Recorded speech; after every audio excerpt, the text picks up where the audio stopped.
કેશોદ તાલુકામાં ગત રાત્રિથી અત્યાર સુધીમાં પોણા 3 ઇંચ વરસાદ થતા મોસમનો કુલ 7.5 ઇંચ વરસાદ નોંધાયો છે। મેઘરાજાએ ક્યાંક ક્યાંક અમી છાંટણા કરતા આ વર્ષે 3 તબક્કામાં વાવણીના શ્રી ગણેશ થયા હતા।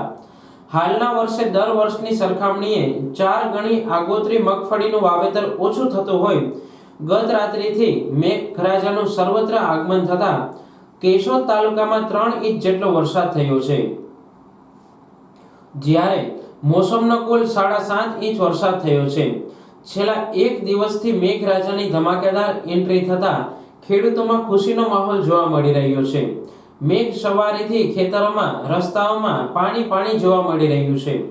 કેશોદ તાલુકામાં મોટા ભાગનું વાવણી કાર્ય પૂર્ણ થયું છે, જ્યારે થોડા ખેડૂતોને વાવણી કાર્ય બાકી હોય ત્યારે મેઘરાજાની અવિરત મેઘ સવારીથી ખેડૂતોમાં ખુશીનો માહોલ જોવા મળી રહ્યો છે।